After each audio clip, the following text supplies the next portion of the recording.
100 দিনের কাজ নিয়ে তৃণমূল কংগ্রেসের বিরুদ্ধে দুর্নীতির অভিযোগ আনলেন বিজেপি রাজ্য সভাপতি তথা সাংসদ শ্রমিক ভট্টাচার্য।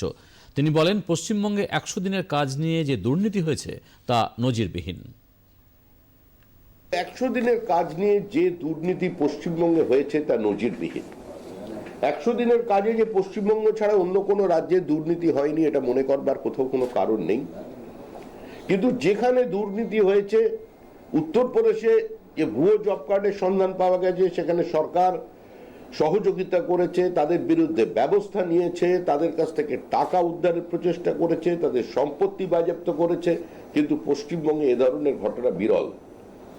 পশ্চিমবঙ্গে কার্যত এই প্রাতিষ্ঠানিক লুটকে এবং সীমাহীন দুর্নীতিকে একটা সরকারি শিলমোহর লাগিয়ে দেওয়া হয়েছে যে দুর্নীতি করা এটা কোনো নির্বাচিত জনপ্রতিনিধি বা কোনো নির্বাচিত পঞ্চায়েতের সদস্য অথবা কোনো তৃণমূল কংগ্রেসের নেতার অধিকারের মধ্যে পড়ে।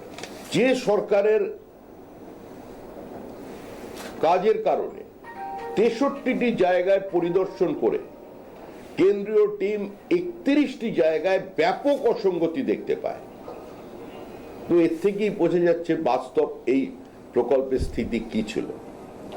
সেজন্য রাজ্যের অংশীদারিত্ব, রাজ্যের অ্যাকাউন্টেবিলিটি, রাজ্যের নজরদারি, রাজ্যের দুর্নীতি বন্ধ এবং তারই সঙ্গে কেন্দ্রীয় সরকারের সর্বাত্মক সহযোগিতা, যুক্তরাষ্ট্রীয় ব্যবস্থার মধ্যে গরিব মানুষকে, প্রান্তিক মানুষকে, অর্থনৈতিকভাবে পিছিয়ে পড়া মানুষকে তাদের পাশে দাঁড়ানোর স্বার্থে এই আইনকে নিয়ে আসা হয়েছে।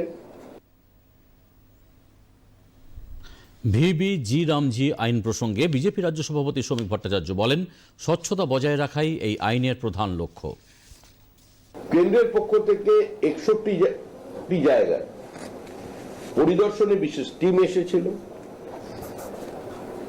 সেই 63টি জায়গার মধ্যে 31টি জায়গার মধ্যে চরম অসঙ্গতি ধরা পড়েছে। সুতরাং এই আইনের মূল লক্ষ্য হল স্বচ্ছতা বজায় রাখা, 100 দিনের জায়গায় 125 দিনকে ধার্য করা এবং সেখানে রাজ্য সরকারের সহযোগিতা, রাজ্য সরকারের অংশীদারিত্ব এবং রাজ্য সরকারের অ্যাকাউন্টেবিলিটিকে আরো নিশ্চিত করবার জন্য 60 এবং 40% টাকার বরাদ্দে ভাগ করা হয়েছে। বিভিন্ন জায়গায় এআই কে কাজে লাগিয়ে এই ব্যবস্থাকে বাস্তবায়িত করবার চেষ্টা হবে। জিও ট্যাগিং এবং তার সঙ্গে বায়োমেট্রিক্সের মধ্যে দিয়ে যারা কাজ করছেন তার প্রকৃত পরিসংখ্যান যাতে দুই সরকারের কাছেই উঠে আসতে পারে, রাজ্য এবং কেন্দ্রীয় সরকার, তাকে সুনিশ্চিত করতে হবে। পশ্চিমবঙ্গে এই মুহূর্ত পর্যন্ত 25 লক্ষ ভুয়ো জব কার্ডের সন্ধান পাওয়া গেছে এবং যত তদন্ত বাড়ছে এই কার্ডের সংখ্যাও তত বাড়ছে।